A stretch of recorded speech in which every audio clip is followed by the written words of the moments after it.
ಒಬ್ಬ ಸರ್ವೋಚ್ಚ ನ್ಯಾಯಾಲಯದ ನ್ಯಾಯಾಧೀಶರು ಮಾತಾಡಿದಂತ ಒಂದು ಜಿರಳೆ ಅನ್ನೋ ಪದವನ್ನ ಬಳಸಿಕೊಂಡು There are youngsters like cockroaches. They don't get any employment. They don't have any place in profession. ಆ ಒಂದು ಟ್ರೆಂಡ್, ಆ ಸಂದರ್ಭದಲ್ಲಿ ಆ ಟ್ರೆಂಡ್ ಅಲ್ಲಿ ಆ ಪದ ಬಳಕೆ ಆಯ್ತು.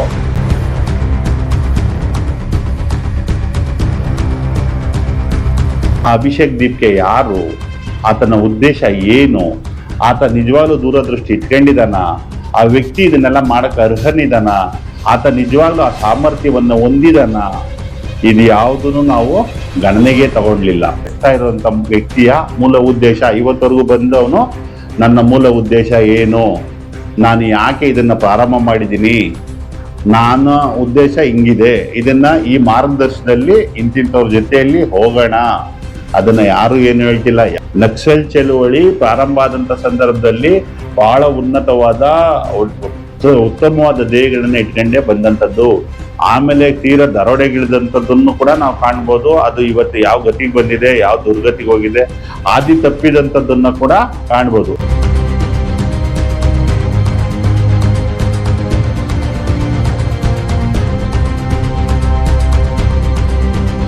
ಇದನ್ನೇ ಬಾಹ್ಯ ಶಕ್ತಿಗಳು ದೇಶದ ವಿರುದ್ಧ ಹೋರಾಟ ಮಾಡುವಂಥವ್ರು, ಇಲ್ಲ ಭಾರತೀಯ ಜನತಾ ಪಕ್ಷ ಇಷ್ಟು ದೊಡ್ಡ ಆಡಳಿತ ಎಡ್ಕೊಂಡೈತೆ,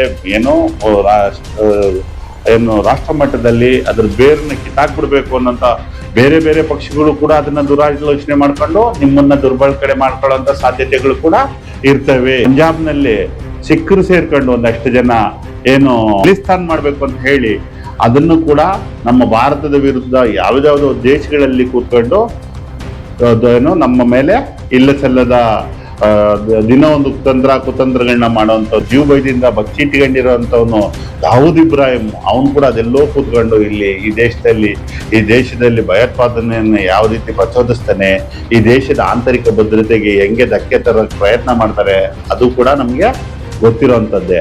ಅದೇ ರೀತಿ ಪಕ್ಕದ ಬಾಂಗ್ಲಾದೇಶದಲ್ಲಿ ಕೂಡ ಇತ್ತೀಚೆಗೆ ಭಾರತದ ಮೇಲೆ ಒಂದು ಅಸಹಿಷ್ಣುತೆ ಶುರುವಾಗಿದೆ. ಆತ್ಮೀಯರೇ, ನಾನು ರಾಜಘಟ್ಟ ರವಿ. ಇತ್ತೀಚೆಗೆ ದೇಶದಲ್ಲಿ ಬಹಳ ಸಂಚಲನವನ್ನ ಸೃಷ್ಟಿ ಮಾಡಿರ್ತಕ್ಕಂಥ ಒಂದು ದೊಡ್ಡ ವಿಚಾರ ಸಿಜೆಪಿ, ಕಾಕ್ರೋಚ್ ಜನತಾ ಪಾರ್ಟಿ, ನಮ್ಮ ಆಡು ಭಾಷೆಯಲ್ಲಿ ಕರೆದಾದ್ರೆ ಜಿರಳೆ ಪಕ್ಷ. ಈ ಜಿರಳೆ ಪಕ್ಷ ಒಂದು ರಾತ್ರೋರಾತ್ರಿ ದೇಶದಲ್ಲಿ ಬಹಳ ದೊಡ್ಡ ಸಂಚಲನವನ್ನ ಸೃಷ್ಟಿ ಮಾಡಿದೆ. ಯಾವ ಮಟ್ಟಕ್ಕೆ ಅಂದ್ರೆ ಸಾಮಾಜಿಕ ಜಾಲತಾಣದಲ್ಲಿ ಅದು ಭಾರತದ ಬಹುದೊಡ್ಡ ಹಿಂಬಾಲಕರನ್ನ ಹೊಂದಿದ್ದಂತ ಭಾರತೀಯ ಜನತಾ ಪಕ್ಷವನ್ನ ಹಿಂದೆ ಇಟ್ಟು ಮುನ್ನಡಿ ಇಡ್ತಾ ಇರ್ತಂಥದ್ದು. ಬಹಳ ಸಂತೋಷ. ಯುವಕರಲ್ಲಿ ಆ ರೀತಿ ಜಾಗೃತಿ ಮೂಡುವಂಥದ್ದು ಸಂತೋಷ ಪಡಬಹುದಾದಂಥದ್ದು. ಆದ್ರೆ ಇದರ ಗಂಭೀರತೆಯನ್ನ ನಾವು ಸ್ವಲ್ಪ ಅರ್ಥ ಮಾಡ್ಕೋಬೇಕಾಗ್ತದೆ. ಇದು ಎಷ್ಟು ಮಾತ್ರ ಪರಿಣಾಮಕಾರಿಯಾಗಿ ಕಾರ್ಯವನ್ನ ನಿರ್ವಹಿಸ್ತಿದೆ ಅನ್ನೋದನ್ನ ಕೂಡ ನಾವು ಯೋಚನೆ ಮಾಡ್ಬೇಕಾಗ್ತದೆ. ನಮ್ಮ ಯುವ ಜನಾಂಗದಲ್ಲಿ ಎಷ್ಟು ದುರ್ಬಲವಾಗಿದೆ ಮನಸ್ಸು, ಒಂದು ಆಲೋಚನಾ ಶಕ್ತಿಯನ್ನ ಕಳ್ಕೊಬಿಟ್ಟಿದ್ದಾರೆ ಅಂತ ಅನ್ಸುತ್ತೆ. ಯಾಕಂದ್ರೆ ಯಾವುದೇ ಬದಲಾವಣೆಗಳು ರಾತ್ರೋರಾತ್ರಿ ಆಗುವಂಥದ್ದಲ್ಲ, ಯಾವುದೇ ಬದಲಾವಣೆಗಳು ಸಾಮಾಜಿಕ ಜಾಲತಾಣದಿಂದ ಆಗಲ್ಲ. ಒಬ್ಬ ಸರ್ವೋಚ್ಚ ನ್ಯಾಯಾಲಯದ ನ್ಯಾಯಾಧೀಶರು ಮಾತಾಡಿದಂತ ಒಂದು ಜಿರಳೆ ಅನ್ನೋ ಪದವನ್ನ ಬಳಸಿಕೊಂಡು There are youngsters like cockroaches. They don't get any employment. They don't have any place in profession. ಆ ಒಂದು ಟ್ರೆಂಡ್, ಆ ಸಂದರ್ಭದಲ್ಲಿ ಆ ಟ್ರೆಂಡ್ ಅಲ್ಲಿ ಆ ಪದ ಬಳಕೆ ಆಯ್ತು. ಸಾಕಷ್ಟು ಯುವಕರಲ್ಲಿ ಒಂದಿಷ್ಟು ಅಸಮಾಧಾನ ಬಂತು. ಆ ಒಂದು ಅಸಮಾಧಾನದ ಪ್ರತಿರೂಪವಾಗಿ ಒಂದು ವಿಡಂಬನಾತ್ಮಕವಾಗಿ ಒಂದು ಆಂದೋಲನವನ್ನ ಸೃಷ್ಟಿ ಮಾಡಬಹುದಾದಂತ ಅವಕಾಶವನ್ನ ಸಮರ್ಥವಾಗಿ ಬಳಸ್ಕೊಂಡ ಅನಿವಾಸಿ ಭಾರತೀಯ ಅಭಿಷೇಕ್ ದೀಪ್ಗೆ ಅನ್ನುವಂಥ ವ್ಯಕ್ತಿ ಎಲ್ಲೋ ದೂರದ ಅಮೆರಿಕದಲ್ಲಿ ಕುಳಿತುಕೊಂಡು ಒಂದು ಆಂದೋಲನ ರೂಪ ಕೊಡ್ತಾರೆ. ನೋಡಿ, ಸಾಮಾಜಿಕ ಜಾಲತಾಣವನ್ನ ಎಷ್ಟು ಸಮರ್ಥವಾಗಿ ಬಳಸ್ಕೋಬಹುದು, ಎಷ್ಟು ವೇಗವಾಗಿ ಬಳಸ್ಕೋಬಹುದು, ಎಷ್ಟು ವೇಗವಾಗಿ ಹೆಸರು ಮಾಡ್ಬೋದು ಅನ್ನೋಂಥದ್ದನ್ನ ಈ ಒಂದು ಸನ್ನಿವೇಶ ನಮಗೆ ಉದಾಹರಣೆಯಾಗಿ ನಿಲ್ಲುತ್ತೆ. ನಮಗೆ ಆಲೋಚನೆ ಶಕ್ತಿನೇ ಕಳ್ಕೊಂಡಿದೀವ, ನಮ್ಮ ಬುದ್ಧಿಗೆ ಕೆಲಸ ಕೊಡೋದು ನಿಲ್ಸ್ಬಿಟ್ಟಿದೀವ, ಏನಾಗ್ತಾ ಇದೆ ನಮಗೆ? ಯಾರೋ ಒಬ್ಬ ವ್ಯಕ್ತಿ ಯಾವುದೋ ಒಂದು ವಿಡಂಬನಾತ್ಮಕವಾಗಿ ಒಂದು ಆಂದೋಲನವನ್ನ ತನ್ನ ಅಸಮಾಧಾನವನ್ನ ಹೊರಗೆ ಹಾಕಿದಂತ ವಿಚಾರ ಅಷ್ಟೇ ಅದು. ಅದಕ್ಕೆ ಕೋಟ್ಯಾಂತರ ಜನ ರಾತ್ರೋರಾತ್ರಿ ಫಾಲೋಯರ್ಸ್ಗಳು. ಆ ಅಭಿಷೇಕ್ ದೀಪ್ಗೆ ಯಾರು, ಆತನ ಉದ್ದೇಶ ಏನು, ಆತ ನಿಜವಾಗ್ಲೂ ದೂರದೃಷ್ಟಿ ಇಟ್ಕೊಂಡಿದಾನ, ಆ ವ್ಯಕ್ತಿ ಇದನ್ನೆಲ್ಲ ಮಾಡಕ್ ಅರ್ಹನಿದಾನ, ಆತ ನಿಜವಾಗ್ಲೂ ಆ ಸಾಮರ್ಥ್ಯವನ್ನ ಹೊಂದಿದಾನ, ಇದು ಯಾವುದನ್ನು ನಾವು ಗಣನೆಗೆ ತಗೊಳ್ಲಿಲ್ಲ. ಎಲ್ಲರೂ ಯಾವುದೋ ಒಂದು ಅಸಮಾಧಾನ ಇತ್ತು, ತಮ್ಮಲ್ಲಿ ಯಾವುದೋ ಒಂದು ಆವೇಶ ಇತ್ತು, ಅದನ್ನ ತೋರ್ಪಡಿಸೋದಕ್ಕೆ ಒಂದು ವೇದಿಕೆ ಬೇಕಾಗಿತ್ತು, ಅದನ್ನ ಈ ರೀತಿ ಬಳಸ್ಕೊಂಡು ಇರಲಿ ಸಂತೋಷ. ಒಂದು ಆಂದೋಲನ ಆಗಿ ಒಂದು ಒಳ್ಳೆ ಹೊಸ ಒಂದು ಆಲೋಚನೆಗಳು ಹುಟ್ಟಿ ಬಂದ್ರೆ, ಹೊಸ ಯುವಕರು ಒಂದು ಆಡಳಿತವನ್ನ, ಒಂದು ದೇಶವನ್ನ ಮುನ್ನಡೆಸುವಂತ ಜವಾಬ್ದಾರಿಯನ್ನ ತಗೊಂಡ್ರೆ ಅದಕ್ಕಿಂತ ಸಂತೋಷ ಪಡುವಂಥದ್ದು ಯಾವುದೂ ಇಲ್ಲ. ಆದ್ರೆ ನಾವು ಅದಕ್ಕೆ ಮುಂಚೆ ಯೋಚನೆ ಮಾಡ್ಬೇಕು. ಯಾಕೆ ಇದನ್ನ ನಾವು ಯೋಚನೆ ಮಾಡ್ಬೇಕು? ಇದ್ರ ಹಿಂದೆ ಎಲ್ಲಾ ಸಂಘಟನೆಗಳು, ಎಲ್ಲ ಸಂಘ ಸಂಸ್ಥೆಗಳು, ಎಲ್ಲ ಪಕ್ಷಗಳು ಪ್ರಾರಂಭ ಆದಂತ ಸಂದರ್ಭದಲ್ಲಿ ಉನ್ನತವಾದ ಆಲೋಚನೆ, ಉನ್ನತವಾದ ಉದ್ದೇಶ ಎಲ್ಲವನ್ನು ಇಟ್ಕೊಂಡೇ ಸಮಾಜ ಸೇವೆ ಅನ್ನುವಂಥದ್ದನ್ನ ತಲೆಯಲ್ಲಿ ಇಟ್ಕೊಂಡೇ ಬರ್ತಾರೆ. ಉದಾಹರಣೆಗೆ ನಿಮ್ಗೆ ನಕ್ಸಲ್ ಚಳುವಳಿ ಪ್ರಾರಂಭ ಆದಂತ ಸಂದರ್ಭದಲ್ಲಿ ಬಹಳ ಉನ್ನತವಾದ ಉತ್ತಮವಾದ ಧ್ಯೇಯಗಳನ್ನ ಇಟ್ಕೊಂಡೇ ಬಂದಂಥದ್ದು. ಆಮೇಲೆ ತೀರಾ ದರೋಡೆಗಿಳಿದಂಥದ್ದನ್ನು ಕೂಡ ನಾವು ಕಾಣ್ಬೋದು. ಅದು ಇವತ್ತು ಯಾವ ಗತಿಗೆ ಬಂದಿದೆ, ಯಾವ ದುರ್ಗತಿಗೆ ಹೋಗಿದೆ, ಆದಿ ತಪ್ಪಿದಂಥದ್ದನ್ನ ಕೂಡ ಕಾಣ್ಬೋದು. ಯಾಕಂದ್ರೆ ಆ ಉದ್ದೇಶ ಇಟ್ಕೊಂಡು, ಒಳ್ಳೆ ಆಲೋಚನೆ ಇಟ್ಕೊಂಡು ಬಂದಂಥದ್ದನ್ನ, ಆ ಟ್ರೆಂಡ್ ಬಂದಾಗ, ಹೆಸರು ಬಂದಾಗ ಅದ್ರೊಳಗಡೆ ಇನ್ಯಾರೋ ಹೋಗಿ ತೂರ್ಕೊಬಿಡ್ತಾರೆ. ಮತ್ತೆ ಸ್ವಾರ್ಥಿಗಳು ಸೇರ್ಕೋತಾರೆ, ಮತ್ತೆ ವೈಯಕ್ತಿಕ ಲಾಭಕೋರರು ಸೇರ್ಕೋತಾರೆ, ಮತ್ತೆ ಆ ಹೆಸರನ್ನ ಬಳಸ್ಕೋತಾರೆ, ಮತ್ತೆ ಸಮಸ್ಯೆನ ಸೃಷ್ಟಿ ಮಾಡ್ತಾರೆ. ನಿಜವಾಗ್ಲೂ ಅದನ್ನ ಪ್ರಾರಂಭ ಮಾಡಿದವ್ರ ಉದ್ದೇಶ ಒಳ್ಳೇದೇ ಇದ್ರೂ ಕೂಡ ಇಲ್ಲಿ ಹೋಗಿ ಮತ್ತೆ ಹಾಳು ಮಾಡ್ತಾರೆ. ನಿಮ್ಗೆ ಅದೇ ರೀತಿ ದೆಹಲಿಯಲ್ಲಿ ಹುಟ್ಟಿದಂತ ಆಪ್ ಏನೇನಾಯ್ತು, ಯಾರ್ಯಾರು ಎಲ್ಲೆಲ್ಲಿ ಹೋದ್ರು, ಏನೇನ್ ಬಂದ್ರು, ಯಾವ್ಯಾವ ಕೇಸ್ಗಳಲ್ಲಿ ಸಿಕ್ಕಾಕೊಂಡ್ರು, ಅದು ಏನೇನಾಯ್ತು, ಆ ಚಳುವಳಿ ಕತೆ ಏನಾಯ್ತು, ಈ ರೀತಿ ಆಗ್ಬಾರ್ದು. ಹಾಗಾಗಿ ನಾನು ಯುವಕರಲ್ಲಿ ಒಂದು ಮನವಿ ಮಾಡೋದೇನಂದ್ರೆ, ಇದ್ರ ಉದ್ದೇಶ ಏನಿದೆ, ಇದನ್ನ ನಾವು ಯಾಕೆ ಇಷ್ಟು ಗಂಭೀರವಾಗಿ ಪರಿಗಣಿಸ್ಬೇಕು ಅಂದ್ರೆ,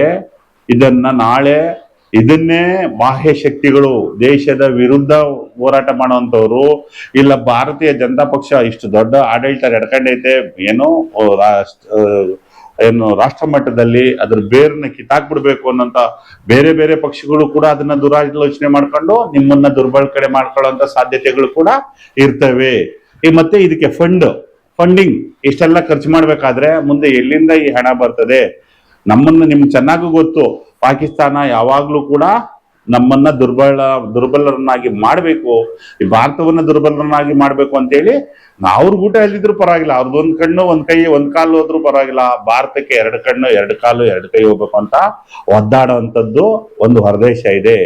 ಇಲ್ಲೇ ನಮ್ಮ ಪಂಜಾಬ್ನಲ್ಲಿ ಸಿಖ್ರು ಸೇರ್ಕೊಂಡು ಒಂದಷ್ಟು ಜನ ಏನು ಆ ಒಂದು ಅದು ಖಲಿಸ್ತಾನ್ ಮಾಡ್ಬೇಕು ಅಂತ ಹೇಳಿ ಅದನ್ನು ಕೂಡ ನಮ್ಮ ಭಾರತದ ವಿರುದ್ಧ ಯಾವ್ದಾವ್ದೋ ದೇಶಗಳಲ್ಲಿ ಕೂತ್ಕೊಂಡು ಏನು ನಮ್ಮ ಮೇಲೆ ಇಲ್ಲ ಸಲ್ಲದ ದಿನ ಒಂದು ಕುತಂತ್ರಗಳನ್ನ ಮಾಡುವಂಥದ್ದು, ಭಯೋತ್ಪಾದಕಗಳನ್ನ ಹುಟ್ಟಾಕುವಂಥದ್ದು ಮಾಡುವಂಥದ್ದನ್ನು ಕೂಡ ನಾವು ಕಾಣಬಹುದು. ಅದೇ ರೀತಿ ಎಲ್ಲೋ ದೂರದಲ್ಲಿ ತಲೆಮರೆಸ್ಕೊಂಡು ಜೀವ ಭಯದಿಂದ ಬಚ್ಚಿಟ್ಕೊಂಡಿರೋಂಥವನು ದಾವೂದ್ ಇಬ್ರಾಹಿಂ, ಅವನು ಕೂಡ ಅದೆಲ್ಲೋ ಕೂತ್ಕೊಂಡು ಇಲ್ಲಿ ಈ ದೇಶದಲ್ಲಿ ಭಯೋತ್ಪಾದನೆಯನ್ನು ಯಾವ ರೀತಿ ಪ್ರಚೋದಿಸ್ತಾನೆ, ಈ ದೇಶದ ಆಂತರಿಕ ಭದ್ರತೆಗೆ ಹೆಂಗೆ ಧಕ್ಕೆ ತರಕ್ ಪ್ರಯತ್ನ ಮಾಡ್ತಾರೆ, ಅದು ಕೂಡ ನಮ್ಗೆ ಗೊತ್ತಿರುವಂತದ್ದೇ. ಅದೇ ರೀತಿ ಪಕ್ಕದ ಬಾಂಗ್ಲಾದೇಶದಲ್ಲಿ ಕೂಡ ಇತ್ತೀಚೆಗೆ ಭಾರತದ ಮೇಲೆ ಒಂದು ಅಸಹಿಷ್ಣುತೆ ಶುರುವಾಗಿದೆ. ಅವ್ರಿಗೆ ನಮ್ಮ ಮೇಲೆ ಬಹಳ ದೊಡ್ಡ ಒಂದು ಟಾರ್ಗೆಟ್ ಗುರಿ ಆಗ್ಬಿಟ್ಟಿದೀವಿ ನಾವೀಗ. ಇಂಥ ಸಂದರ್ಭಗಳಲ್ಲಿ ಇಂಥ ಆಂದೋಲನಗಳು ದಿಕ್ತಪ್ಪುವಂತ ಸಾಧ್ಯತೆಗಳು ಹೆಚ್ಚಿರ್ತವೆ. ನಾವು ಯುವಕರಾದಂತ ನಮ್ಮ ಯುವಕರು ಇದ್ರ ಬಗ್ಗೆ ಒಂದು ಗಂಭೀರವಾಗಿ ಚಿಂತನೆ ಮಾಡ್ಬೇಕಾಗ್ತದೆ. ಇದನ್ನ ನಡೆಸ್ತಾ ಇರುವಂತ ವ್ಯಕ್ತಿಯ ಮೂಲ ಉದ್ದೇಶ, ಇವತ್ತವರೆಗೂ ಬಂದವನು ನನ್ನ ಮೂಲ ಉದ್ದೇಶ ಏನು, ನಾನು ಯಾಕೆ ಇದನ್ನ ಪ್ರಾರಂಭ ಮಾಡಿದ್ದೀನಿ, ನನ್ನ ಉದ್ದೇಶ ಹಿಂಗಿದೆ, ಇದನ್ನ ಈ ಮಾರ್ಗದರ್ಶನದಲ್ಲಿ ಇಂತಿಂತವ್ರ ಜೊತೆಯಲ್ಲಿ ಹೋಗೋಣ. ಅದನ್ನ ಯಾರು ಏನು ಹೇಳ್ತಿಲ್ಲ, ಯಾರೋ ಒಬ್ಬರೆಲ್ಲ CJP ಅಂತ ಹಾಕಂತಾರೆ, ನಾನು ಅದ್ರ ಫಾಲೋವರ್ ಆಗ್ತಾ ಇದ್ದೀನಿ, ನಾನು ಬಂಡಾಯ, ನನ್ನ ಒಂದು ಏನು ಈ ವ್ಯವಸ್ಥೆಯ ಬಗ್ಗೆ ಎಲ್ರಿಗೂ ಒಂದು ಮಟ್ಟದ ಆಕ್ರೋಶ ಇದ್ದೇ ಇರುತ್ತೆ. ಬಟ್ ಅದನ್ನ ಸರಿಯಾದ ದಾರಿಯಲ್ಲಿ ಉದ್ಭವವಾದಂತ ಸಂದರ್ಭದಲ್ಲಿ ನಮ್ಮ ಪುಣ್ಯಕ್ಕೆ ದೆಹಲಿಯ ಜಂತರ್ ಮಂತರ್ನಲ್ಲಿ ಅಷ್ಟು ದೊಡ್ಡ ಹೋರಾಟ ನಡೆದಂತ ಸಂದರ್ಭದಲ್ಲಿ ಅಣ್ಣಾ ಹಜಾರೆ ಅಂತ ದೊಡ್ಡ ಹೋರಾಟಗಾರ, ಅಷ್ಟು ಅನುಭವ, ಅಷ್ಟೊಂದು ದೇಶಭಕ್ತಿ ಎಲ್ಲ ಇದ್ದಂತ ಒಂದು ತನ್ನದೇ ಆದ ತತ್ವ ಸಿದ್ಧಾಂತಗಳನ್ನ ಇಟ್ಕೊಂಡಿದ್ದಂತ ವ್ಯಕ್ತಿ ಬಂದು ಹೋರಾಟ ಮಾಡಿದ್ರು, ಅರವಿಂದ್ ಕೇಜ್ರಿವಾಲ್ ಅಂತ ನಾಯಕರು ಬಂದ್ರು ಏನೆಲ್ಲ ಆಯ್ತು, ಆಪ್ ಏನಾಯ್ತು ಅನ್ನೋದು ನಮಗೆ ಗೊತ್ತಿದೆ. ಹಾಗಾಗಿ ನಾವಿದನ್ನ ಗಂಭೀರವಾಗಿ ಚಿಂತನೆ ಮಾಡ್ಬೇಕಾಗ್ತದೆ. ಈ ವ್ಯಕ್ತಿ ಯಾರು? ಅಭಿಷೇಕ್ ದೀಪ್ಗೆ ಯಾರು? ಆತನಿಗೆ ಆ ಸಾಮರ್ಥ್ಯ ಇದೆಯಾ? ಆತನಿಗೆ ಆ ದೂರದೃಷ್ಟಿ ಇದೆಯಾ? ಆತ ನಿಜವಾಗ್ಲೂ ಸಾಮಾಜಿಕ ಕಳಕಳಿ ಇದೆಯಾ? ಇದಕ್ಕೆ ಅದೊಂದು ವಿಡಂಬನಾತ್ಮಕವಾಗಿ ಒಂದು ಕಾಕ್ರೋಚ್ ಜನತಾ ಪಕ್ಷ ಅಂತ ಯಾವುದೇ ನೋಂದಣಿ ಇಲ್ದಿರ್ತಕ್ಕಂಥ, ಯಾವುದೇ ಉದ್ದೇಶಗಳಿಲ್ದಿರ್ತಕ್ಕಂಥ, ಯಾವುದೇ ಆಲೋಚನೆಗಳಿರ್ದಿರ್ತಕ್ಕಂಥ ಒಂದೊಂದು ಯಾವುದೋ ಒಂದು ಪಕ್ಷ ಪ್ರಾರಂಭ ಆದ ತಕ್ಷಣ ನಾವೆಲ್ಲರೂ ಹೋಗಿ, ನನಗೇ ಒಂದು ಕ್ಷಣ ಅನ್ನಿಸ್ಬಿಡ್ತು, ಅಯ್ಯೋ ಕರ್ನಾಟಕದಲ್ಲಿ CJP ಅನ್ನೋದು ನಾವೇ ಒಂದು ಇದು ಮಾಡಿ ಯುವಕರನ್ನೆಲ್ಲ ಒಂದು ಸಂಘಟಿಸ್ಬಿಟ್ಟು ಹೋರಾಟ ಮಾಡ್ಬಿಡ್ಬೋದಾ ಅಂತ. ಆದ್ರೆ ಯಾಕಂದ್ರೆ ನಮ್ದು ಹೋರಾಟದ ಮನೋಭಾವ, ನಮ್ ವ್ಯವಸ್ಥೆ ಇದ್ದವರು ಹೋರಾಟ ಮಾಡೋರ್ ಕಂಡ್ರೆ ನಮ್ಗೆ ತುಂಬಾ ಇಷ್ಟ. ಆದರೆ ಆ ವ್ಯಕ್ತಿಯ ಅದಕ್ಕೆ ಎಷ್ಟು ವರ್ಷ ಅದಕ್ಕೆ ಲೈಫ್ ಇದೆಯಾ? ಅವ್ರು ನಿಜವಾಗ್ಲೂ ಆ ಒಂದು ನಡೆಸ್ಕೊಂಡು ಹೋಗಕ್ಕೆ ಮುಂದಾಲೋಚನೆ ಮಾಡ್ಕೊಂಡಿದಾರಾ? ನಾವು ಅದ್ರ ಕಡೆ ಕೂಡ ಗಂಭೀರವಾಗಿ ಚಿಂತನೆ ಮಾಡಬೇಕಾಗ್ತದೆ. ದೇಶಕ್ಕೆ ಆಂತರಿಕ ಭದ್ರತೆಗೆ ಸಮಸ್ಯೆ ಇದೆ. ಇದನ್ನ ಬಳಸ್ಕೊಂಡು ಬೇರೆ ಬೇರೆ ವಿದೇಶಿಗರು ಹಣವನ್ನ ಹೂಡಿ ಈ ದೇಶದಲ್ಲಿ ಆಂತರಿಕ ಭದ್ರತೆಗೆ ಧಕ್ಕೆ ತರ್ಬೋದು, ಭಯೋತ್ಪಾದಕನೆಯನ್ನ ಮಾಡ್ಬೋದು. ಇಲ್ಲ ನೀವೆಲ್ಲ ಒಳ್ಳೆ ಉದ್ದೇಶದಿಂದ ಹೋರಾಟ ಮಾಡುವಾಗ ನಿಮ್ಮ ಮಧ್ಯದಲ್ಲಿ ಸೇರ್ಕೊಂಡು ಆ ಗಲಾಟೆಯನ್ನ ತಮ್ಮ ದುರಾಲೋಚನೆಗಳಿಗೆ ನಿಮ್ಮನ್ನ ರಿಮೋಟ್ ಕಂಟ್ರೋಲ್ ಮಾಡ್ಕೊಳ್ಳುವಂತ ಸಾಧ್ಯತೆ ಕೂಡ ಇರ್ತದೆ. ಹಾಗಾಗಿ ಯುವಕರೇ ದುಡುಕಬೇಡಿ, ಮೊದಲು ಆ ವ್ಯಕ್ತಿಯನ್ನ ಪ್ರಶ್ನೆ ಮಾಡಿ. ನಾಯ್ಕೊಡೆಯ ತರ ರಾತ್ರಿ ಬಂದಂತ ಇಂಥ ಆಂದೋಲನಗಳು, ಇಂಥ ಕ್ರಾಂತಿಗಳು ಎಷ್ಟು ವೇಗವಾಗಿ ಬಂದಿದೆ, ಅಷ್ಟು ವೇಗವಾಗಿ ಮರೆಯಾಗಿ ಹೋಗುತ್ತೆ. ಮರೆಯಾಗಿ ಹೋಗಿರೋದನ್ನ ನಾವು ಕಾಣ್ತಾ ಇದ್ದೀವಿ. ನಮ್ಗೆ ಇದೆಲ್ಲ ಬೇಸ್ಲೆಸ್, ಇದು ಯಾವುದೇ ಬೇಸಿದ್ದೇ ಬಂದಿಲ್ಲ. ಈ ಹಲವಾರು ವರ್ಷಗಳ ಹೋರಾಟ ಇಲ್ಲ ಇದರಿಂದ. ಈ ಜನಗಳನ್ನ ಎಲ್ಲ ಸಂಪರ್ಕಿಸೋದಕ್ಕೆ, ಸೇರ್ಸೋದಕ್ಕೆ ಅವರು ಯಾವುದೇ ಆಲೋಚನೆಗಳನ್ನ, ತಮ್ಮ ಉದ್ದೇಶಗಳನ್ನ ಯಾವುದನ್ನೂ ಹೇಳಿಲ್ಲ ಆತ. ನಾವೇ ಹೋಗಿ ಇವ್ ಮಾಡ್ತಾನೆ ಬಿಡ್ರಿ ಅಂತ ಹೋಗಿ ನಾವು ಸೇರ್ಕೊಂಡ್ಬಿಟ್ಟಿರೋದು. ನಾಳೆ ಏನೂ ಆಗಿಲ್ಲ ಅಂತ ತಿರ್ಗಾ ಬ್ರಹ್ಮನಿನ ಸ್ನಾನ ಹಾಕೊಂಡು ಆಚೆ ಬರೋದು. ಇದು ಹೆಂಗಿದೆ ಅಂದ್ರೆ, ಈ ವರ್ಷಕ್ಕೆ ಅದೇನೋ 3% ಕೊಟ್ಬಿಡ್ತೀವಿ, 6% ಕೊಟ್ಬಿಡ್ತೀವಿ. ನೀವು 3 ಜನ ಸೇರ್ಸೋರು, 3 ಜನ ಸೇರ್ಸ್ಬಿಟ್ರೆ ನೀವು ರಾತ್ರಿ ಕೋಟ್ಯಾಧೀಶ್ವರ ಆಗ್ಬಿಡ್ತೀರಾ, ನಿಮ್ದು ಏನು ಭವಿಷ್ಯನೇ ಬದಲಾಗ್ಬಿಡ್ತದೆ ಅಂತ ಹೇಳ್ಬಿಟ್ಟು ಒಂದಷ್ಟು ಸ್ಕೀಮ್ಗಳು ಮಾಡಿ ಜನರನ್ನ ಮುಂದಾಯಿಸ್ತಾರಲ್ಲ, ಆ ತರ ಸ್ಕೀಮ್ ಆಗ್ಬಾರ್ದು. ನಿಜವಾಗ್ಲೂ ಅದು ಸದೃಢವಾಗಿದ್ರೆ, ಸಶಕ್ತವಾಗಿದ್ರೆ, ಆಲೋಚನೆ ಸಶಕ್ತವಾಗಿದ್ರೆ, ಈ ದೇಶದ ಹಿತಕ್ಕೆ ಪೂರ್ವಕವಾಗಿದ್ರೆ, ಯುವ ಜನರ ಹಿತ ಕಾಪಾಡಾಗಿದ್ರೆ ಸಂತೋಷ ಪಡೋದನ್ನ ನಾವು ಕೂಡ ಮೊದಲಿಗಿರುವೆ. ನಿಜವಾಗ್ಲೂ ಅದ್ರ ಬಗ್ಗೆ ನಮ್ಗೆ ಆಸಕ್ತಿ ಇದೆ, ಸಂತೋಷ ಇದೆ. ಅವ್ರು ಅದನ್ನ ಮಾಡ್ಲಿ, ನಾವು ಅದ್ರ ಬಗ್ಗೆ ಯಾವುದೇ ಕಾರಣಕ್ಕೂ ಬೇಸರ ಇಲ್ಲ. ನಾವು ಕೇಳ್ತಾ ಇರೋದೇನಪ್ಪಾ ಅಂದ್ರೆ, ದಯವಿಟ್ಟು ಹೋಗುವಂತ ಯುವಕರು ಒಂದಕ್ಕೆ 4 ಸರ್ತಿ ಹೋಗಿ, ಒಂದಕ್ಕೆ 10 ಸರ್ತಿ ಯೋಚನೆ ಮಾಡಿ. ಅವ್ರು ನಿಜವಾಗ್ಲೂ ಆ ಸಾಮರ್ಥ್ಯ ಇದೆಯಾ? ಯಾಕಂದ್ರೆ ನಿಮ್ಮ ಶಕ್ತಿ, ನಿಮ್ಮ ಆಲೋಚನೆಗಳು, ನಿಮ್ಮ ಉತ್ಸಾಹ ದೇಶಕ್ಕೆ ಮಾರಕ ಆಗ್ಬಾರ್ದು. ಅದೇ ರೀತಿ ನಿಮ್ಗೆ ನಿರಾಸೆ ಆಗ್ಬಾರ್ದು. ನೀವು ಹೋದಂತ ಹೋರಾಟ, ನೀವು ಹೋದಂತ ಆಲೋಚನೆ, ಆ ಉದ್ದೇಶ ಅದು ಸಫಲವಾಗ್ಬೇಕು, ಅದು ಕಾರ್ಯಗತವಾಗ್ಬೇಕು. ಕಾರ್ಯಗತ ಆಗ್ಲಿಕ್ಕೆ ಅರ್ಹತೆ ಇರಬೇಕು. ಆಗಾಗ ಮಾತ್ರ ನಾವು ಅದನ್ನ ಸಂತೋಷದಿಂದ ಸ್ವೀಕರಿಸ್ಬೋದು. ಅದುವರೆಗೂ ದಯವಿಟ್ಟು ಉನ್ಮಾದರಾಗಬೇಡಿ. ಜನ ಮರಳೋ ಜಾತ್ರೆ ಮರಳೋ ಅನ್ನಂತ ಆಗ್ಬಾರ್ದು. ಕುರಿಗಳ ತರ ನಾವು ಹೋಗಿ ಕುರಿಗಳಾಗಬಾರ್ದು. ಯೋಚನೆ ಮಾಡಿ ಸರಿಯಾದ ಒಂದು ತೀರ್ಮಾನ ಮಾಡಿ, ಸರಿಯಾದ ಒಂದು ನಿರ್ಧಾರಕ್ಕೆ ಬನ್ನಿ.